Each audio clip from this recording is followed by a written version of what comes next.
Um tema muito discutido hoje em dia, mas nem sempre muito bem entendido, são as sanções e os embargos que alguns países ocasionalmente aplicam uns contra os outros, sendo esta uma ferramenta de tentar derrotar outras nações sem que se utilize o recurso das forças armadas e, com isso, em teoria pelo menos, tentar derrotar o país adversário sem expor a população aos danos que existiriam em um conflito militar. Porém, dependendo das sanções, os efeitos podem ser tão devastadores na população civil quanto uma guerra. No vídeo de hoje, vamos ver o que são sanções, como funcionam, quais são os tipos e quais os seus efeitos. Mas antes disso, não se esqueçam de se inscrever no canal ativando o sininho de notificações e de compartilhar o vídeo com todo mundo que vocês conhecem. E considere também a hipótese de se tornar membro do canal. Com isso você vai ter acesso às lives exclusivas, ao grupo do Telegram e ainda acesso antecipado aos vídeos e aos vídeos dos cursos que estou colocando aos poucos para os membros. Mas se não puder, apenas compartilhando já ajuda bastante. O meu nome é Adriano Peta e esse é o canal Geopolítica Mundial.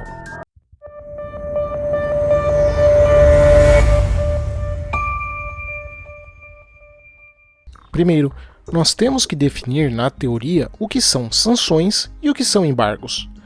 As sanções são penalidades ou medidas que um país ou grupo de países impõe contra outro país ou grupo de países para tentar influenciar ou mudar o seu comportamento.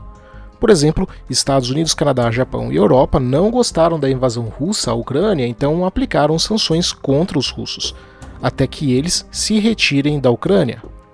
Na verdade, os motivos podem ser diversos, como violações dos direitos humanos, descumprimento do direito internacional ou busca de armas nucleares. Elas podem incluir restrições ao comércio, investimento ou outra atividade econômica com o país ou o grupo visado, ou então medidas diplomáticas como o rompimento de relações ou a expulsão de diplomatas.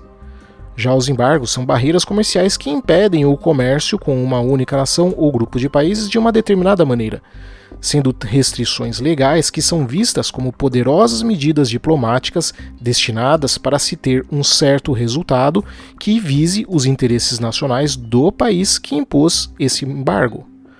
O embargo proíbe um país de negociar com outro país um determinado produto, setor ou mesmo todos os itens, o que implica que ele não importaria ou exportaria nenhum produto daquele país. Por exemplo, para que a China coloque dispositivos que o governo dos Estados Unidos considera como sendo capazes de espionar cidadãos americanos, o governo dos Estados Unidos proibiu a entrada de certos produtos chineses no país, relacionados na área da tecnologia. Porém, na prática, as duas coisas são muito parecidas. O que varia mesmo é a retórica usada, sendo que geralmente as sanções visam uma espécie de bem-estar do ambiente internacional e coletivo das nações, e os embargos sendo descaradamente algo que foca nos interesses unilaterais do país que está aplicando tal embargo.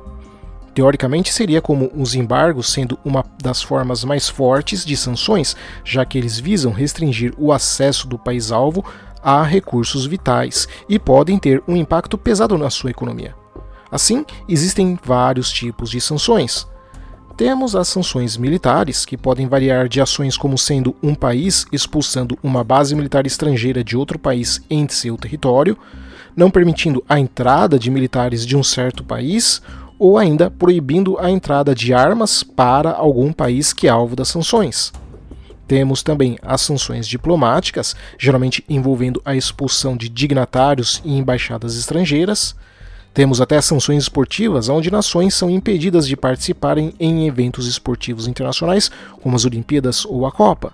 As sanções políticas, que podem envolver medidas além da diplomática que mencionei, envolvendo também restrições aos intercâmbios culturais, educacionais ou mesmo suspensão da participação em organizações internacionais. As sanções direcionadas, que são medidas que visam afetar indivíduos ou entidades específicas, como o congelamento de seus bens ou a proibição de viagens para dentro do país que está aplicando as sanções. E as sanções direcionadas também podem ainda incluir restrições ao acesso à tecnologia ou outros recursos. E por fim, a mais famosa, que são as sanções econômicas, que normalmente envolvem uma proibição total de qualquer comércio, fluxo de moeda, investimentos, governança corporativa ou alguma combinação de todas essas coisas. Além disso, não se deve confundir sanções com restrições comerciais, como, por exemplo, o Brasil impondo tarifas maiores ou limitando a quantidade na importação de certos produtos chineses. O Brasil não estaria sancionando a China, mas em tentando proteger aquela linha de produtos que também é produzida no Brasil. Afinal, nesse exemplo, as empresas brasileiras têm um custo maior para produzir isso, então a concorrência chinesa iria sobrecarregar o mercado brasileiro com esses produtos por um preço que seria impossível para a empresa brasileira competir. E o governo faz isso restringindo eles, seja por um imposto maior, o que os deixa mais caro, ou limitando a quantidade permitida desse produto desse país para entrar em território nacional.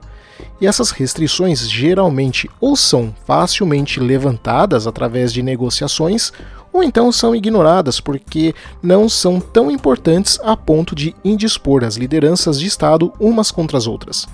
Coisa bem diferente das sanções, que sempre estão associadas a altos níveis de hostilidade. Essa ideia de sanções para enfraquecer o inimigo é algo antigo já. Nas guerras napoleônicas, um dos motivos de Napoleão invadir a Rússia se deu porque os russos, por pressão inglesa, pararam de vender o cânhamo, que era matéria-prima na fabricação de cordas usadas nos navios. E com o risco disso imobilizar a marinha francesa, Napoleão retalhou, invadindo o Império Russo. Durante a Primeira Guerra Mundial, os aliados lançaram um bloqueio econômico contra os impérios centrais, da Alemanha, Império Austro-Húngaro e Império Otomano, causando uma devastação significativa na Europa Central e Oriente Médio. Essa experiência influenciou a criação das sanções econômicas no período entre guerras, que foram vistas como uma forma de deter os agressores ao impor privações e isolamento econômico. Embora os defensores das sanções reconhecessem os efeitos devastadores sobre a população civil, eles acreditavam que essa era uma medida necessária para evitar a guerra. Essa abordagem significou uma mudança na ideia de guerra e paz, pois permitiu o uso de uma política coercitiva fora da guerra. O uso das sanções econômicas foi incorporado à Liga das Nações e continuou após a Segunda Guerra Mundial com a criação das Nações Unidas, e desde o fim da Segunda Guerra Mundial e Guerra Fria, o uso das sanções econômicas tem aumentado consideravelmente. As sanções econômicas foram consideradas uma forma de guerra total durante a Guerra Fria. Embora não fossem tão imediatamente destrutivas quanto as armas nucleares, elas ainda representavam uma ameaça assustadora. Um país submetido a um grande bloqueio econômico ficaria à beira do colapso social. A experiência de isolamento material deixou marcas profundas nas sociedades afetadas, com profundos impactos socioeconômicos e até mesmo biológicos. A ideia é de que as sanções iriam afetar o comportamento nos países-alvos, pois, além dos efeitos físicos, a pressão psicológica na população e a exclusão do comércio internacional seriam formas poderosas de coação dos governos que, caso não aceitassem mudar o que estavam fazendo, poderiam eventualmente sofrer pressão pela própria população a ponto de eventualmente cair. Então, nesse sentido, as sanções, em geral, têm três objetivos: ou criar instabilidade interna no país, erodindo a capacidade do governo em se manter no poder, ou sufocar a sua capacidade de causar estragos na ordem internacional vigente, ou então puni-lo de tal forma que sirva como exemplo a outros países que tentarem fazer o mesmo que esse país sancionado fez. Porém, nem sempre as coisas saem como planejado, e hoje, mais do que nunca, sanções podem acabar tendo um efeito maior no país que as aplica do que no próprio país-alvo. Por exemplo, um país, ao impor sanções contra outro país, pode ter como retaliação esse país-alvo também impondo sanções de volta. E nesse sentido, isto se torna uma luta de resistência, onde vence quem aguenta mais tempo sem o outro. Vimos isso agora com a guerra na Ucrânia. Apesar do Ocidente aplicar sanções até agora sem precedentes contra a Rússia, os russos aplicaram medidas de retaliação de volta nas áreas de energia e comida. Afinal, a ideia era de que, se os europeus vão congelar os ativos russos na Europa, então os russos iriam congelar os europeus no inverno, bloqueando o gás. O que, num primeiro momento, até pareceu falhar, afinal, o inverno europeu de 2022, ironicamente, foi um inverno quente. Mas, por outro lado, tal medida tem causado danos enormes nas indústrias alemãs, que é o motor econômico da Europa, que tem visto sua produção industrial cair a níveis assustadores. E lembrando que no futuro teremos mais invernos e nem todos poderão ser tão quentes quanto o verão de 2022. Um outro aspecto é o do efeito de, entre aspas, tolerância farmacológica. Tolerância farmacológica é o efeito da diminuição da resposta do corpo a um remédio que é usado repetidamente, fazendo com que cada vez menos tal remédio dê o resultado esperado. E nas sanções, isso é igual. Se um país ou países aplicarem muitas sanções, o país ou países-alvo não ficarão de braços cruzados, irão procurar alternativas, e outros países que não são alvos ainda, mas que possuem alguma coisa em comum com esses países sancionados, podem ficar assustados e também tomar medidas preventivas antes disso acontecer, procurando também por outras alternativas. Logo, se as sanções forem repetidas muitas vezes, os países alvos podem, dependendo do contexto internacional, conseguir contornar as sanções com o comércio com outros países. Logo, as sanções não fariam tanto efeito e, com o passar do tempo, passada essa abstinência econômica, não iriam surtir mais o efeito que se esperava. Mas há outro aspecto, porque se por um lado o foco das sanções é criar condições internas ruins para que o país-alvo tenha dificuldades para o governo, por outro, isso dificilmente acontece. Porque aqui temos que separar bem o que é Estado, de governo e de população. Quando se aplicam sanções econômicas a um país, obviamente estão mirando as lideranças do governo, mas quem vive da atividade comercial e produtiva é a população. Afinal de contas, o governo vive dos impostos.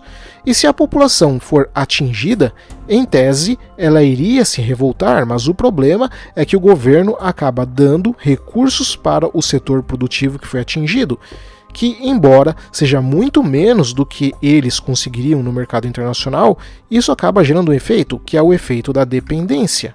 Agora, os setores comerciais e produtivos do país, por terem sido atingidos, ficam dependentes dos subsídios e ajudas financeiras do governo. E bem, se eles dependem do governo, então muito dificilmente irão se rebelar contra as lideranças deste governo. Ou seja, as sanções podem até enfraquecer a capacidade do país no cenário internacional, mas em termos de governo, eles ficam mais poderosos, porque agora a população excluída do comércio global fica dependente do governo. Basta ver que mesmo com sanções e embargos pesados, os governos da Coreia do Norte, Venezuela ou Cuba, por exemplo, ficaram ainda mais autoritários e radicais. Afinal, com a população dependente dos governos, ela não poderá gerar atores políticos capazes de desafiar o sistema nesses países. Então, sanções talvez enfraquecem estados, mas certamente irão fortalecer os governos. Assim, a taxa de efetividade das sanções precisa ser analisada caso a caso. Obrigado a todos, espero que vocês tenham gostado e não se esqueçam de se inscrever no canal ativando o sininho de notificações e compartilhar o vídeo com todo mundo que vocês conhecem. O apoio de vocês é muito, muito importante. Abraços e até o próximo vídeo.